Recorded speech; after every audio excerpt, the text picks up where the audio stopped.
¿Conocieron este objeto? La casita del tiempo. Los que están del otro lado seguramente dirán, sí, yo creo que mi abuela, mi tía, ha tenido colgado en la cocina. Esto me indicaba qué iba a pasar con las condiciones climáticas. Va a llover, va a haber sol. Estas figuras que están en la casita me indicaban y me pronosticaban el tiempo. Cuando salía la señora, iba a haber un sol radiante, iba a estar hermoso ese día. Y si salía el señor con ese sombrero, seguramente iba a estar inestable y habría agua. Así se medía hace unos cuantos años y sabíamos cómo iba a estar el tiempo. En este sentido, quiero presentarles al Gato Peters, nuevamente con nosotros, que nos habla de cómo era el clima y cómo se pronosticaba por aquellos tiempos.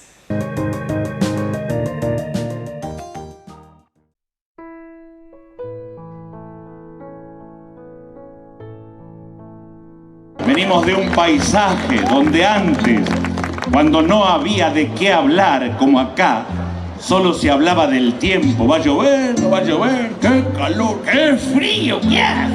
Fue nuestro punto de encuentro con la meteorología.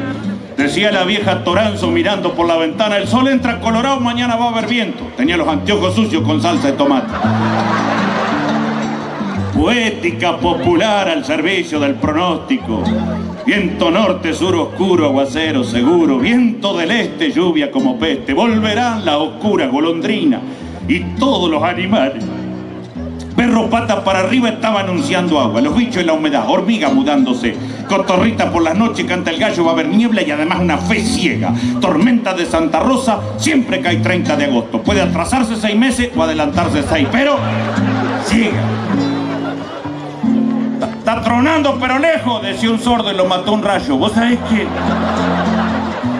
cuando escuchábamos truenos, San Pedro corría los muebles?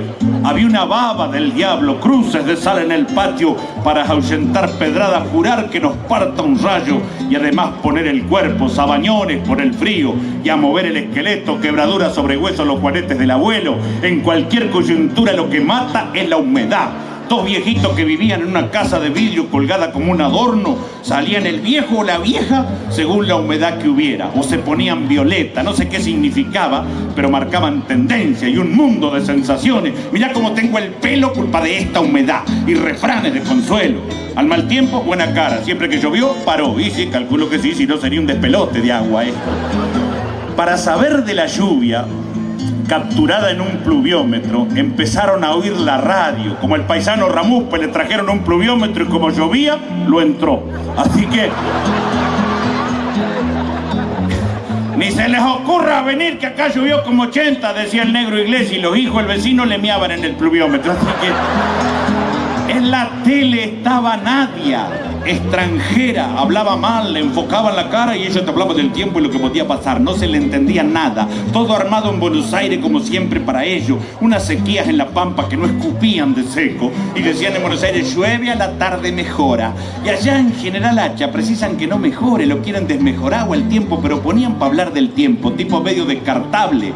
Profesor de geografía que tenía tareas pasivas en un rincón contra un mapa hablando de centros anticiclónicos, a dónde nacen los vientos, traje antiguo y un paraguas, se les cagaban de risa, o peor, no les daban bola, mitos, creencias populares, todo fue sacrificado al avance de la ciencia. Empezamos a estudiar, servicio meteorológico, metieron la matemática, viste que ahora no dicen llueve o no llueve, te dan el porcentaje, son las probabilidades. Mejoraron el lenguaje, lo que en el campo era chispeando a la tardecita fue para la tarde-noche lloviznas intermitentes.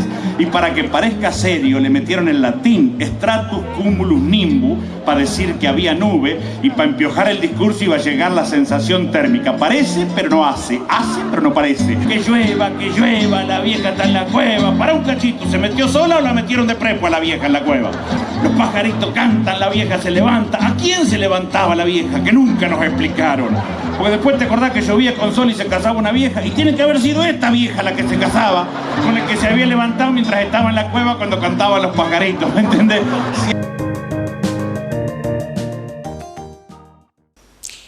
Colo sigue narrando sus recuerdos. Vamos a escucharlo. A ver, ¿cómo era no tenían, obviamente, luz eléctrica. No, mira. ¿Cómo era ese tema de los faroles, del querosén? No sé, a ver. Mirá, vos sabés que cuando llegó el farol, porque no eran lámparas, por ejemplo, es esto. No lo voy a complicar al camarógrafo. Ahí está, déjalo acá. Lo dejamos acá. Esto era una lámpara, no sé si hay. Allá hay otra. Sí, mirá, sí, después la van a poner, no te preocupes. Aquella es la más común. Claro. Y farolito. Claro, pero después vino el Petromás. Llegó el Petromás. Querosén, que anduve buscando uno y no pude conseguir para mostrártelo como era, bueno, para mostrarle a la gente, ¿no? Era un Petromás, era una cosa más alta. con un tanquecito bastante, y acá después estaba la parte del farol con un tubo de vidrio, pero adentro tenía una camisa de amianto que era súper delicada, ¿no? No le podías hacer así al farol porque se rompía. Se rompía todo y quedabas oscura. Y a ese Petromás se le daba bomba. Entonces, con querosén tenía un recipiente para poder prenderlo, un recipiente de alcohol, que era una cosa chiquitita, así como una tapita. Claro, que se quemaba. Vos lo llenabas de alcohol ahí con una alcusa. No, te estoy hablando de... Pero bueno, eso era lo que vivíamos. Y te digo, eso lo viví porque en casa se usaba eso. Y te digo, tener un farol de eso era ya un adelanto y era una maravilla. Aparte no nos servía solamente para alumbrarnos en la cocina. No, sino cuando tenían que salir a Claro, noche, claro. Era como una linterna. Era la linterna de aquella época. Claro, vos me calculás que había un animal que, no sé, estaba lastimado o no podía parir, alguna vaca, alguna yegua.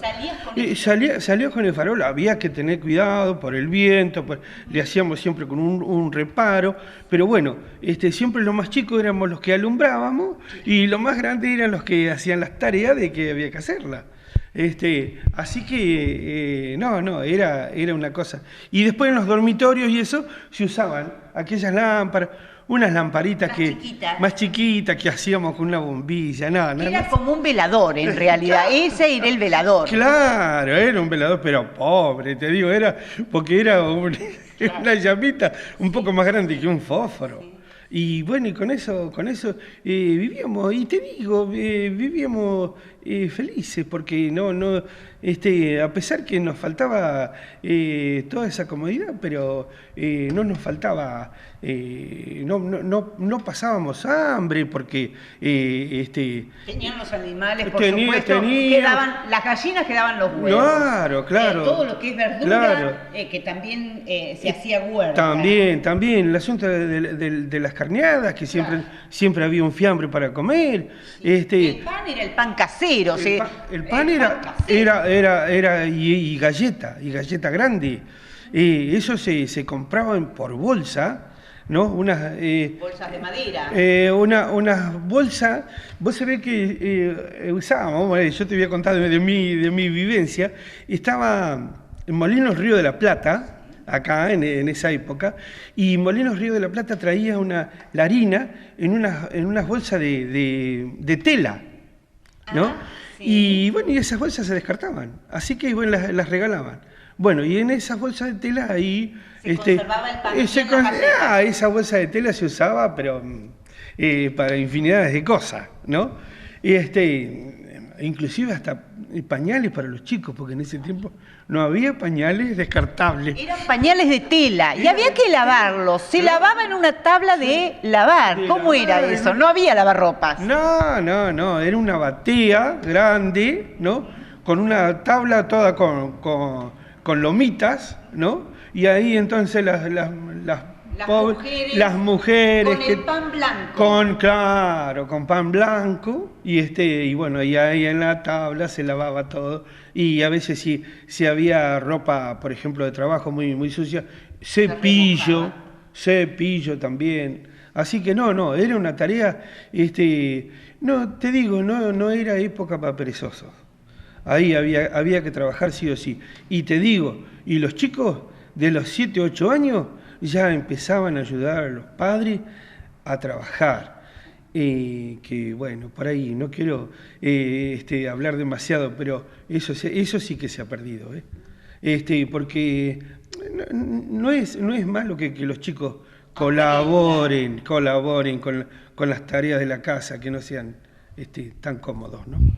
¿Qué pasaba en cuanto al agua? Tenían la gente de campo el molino, el agua fresca, ¿no? Sí, eso era en las bombas también. En los campos que había molino. Pero estaba en la bomba sapo. Con manijita ahí. Y por ejemplo, yo nací en una quinta, en Bransen en 1500. Yo nací ahí y nosotros teníamos animales, había caballos, había vacas, había ovejas, y bueno, y había que darle agua a esos animales con la bomba. Había que bombear en una lata, en las latas, claro, acarrear el agua. Y acarrear el agua hasta la bebida. Y bueno, y ahí volvemos a los chicos. Yo me acuerdo, mi viejo andaba trabajando afuera, y con mi vieja acarreábamos agua a la bebida para los animales. Y bueno, mi vieja iba con una lata más grande y yo, como era chico, con una lata chiquita.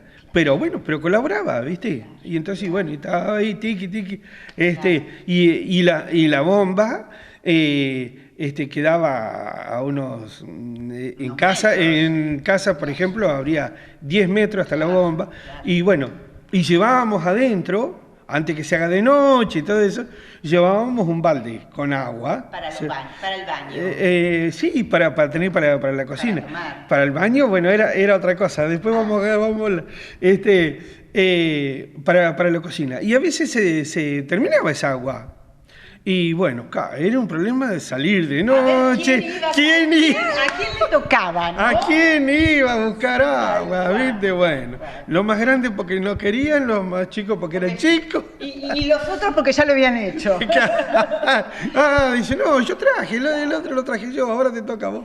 Bueno. En muchas ocasiones los baños estaban afuera de la casa. Sí, muchas no, en la mayoría. Sí, era un baño y por lo general estaba lejos, ¿viste? Con pozo. Y con pozo. No tenían el inodoro y el bidet y toda esa historia que tenemos ahora. Por ahí no quiero contar porque por ahí va a quedar, pero bueno, no era muy higiénico, no. Claro, pero era lo que había, ¿viste? Era lo que había. Y para bañarnos había un lavadero donde nuestra madre lavaba ahí, bueno, y después nos bañábamos ahí. ¿Y a dónde nos bañábamos? No había ducha, no había instalación, no abrías la canillita, no, era un fontón. Se calentaba agua, entonces se le echaba, bueno, así que tenías que lavarte antes que se enfriara esa agua, bañarte ahí en el fontón. Pero bueno, ya te digo, y como ya habíamos nacido con eso, entonces no era problema. Hoy que conocemos la ducha, que conocemos toda la tecnología, si tuviéramos que bañarnos en un fontón sería capaz que nos agarramos una amargura tremenda, ¿viste? Porque nos tenemos que bañar en un fontón. Pero antes era muy común, así que... Hacemos una breve pausa y enseguida continuamos con más Túnel del Tiempo.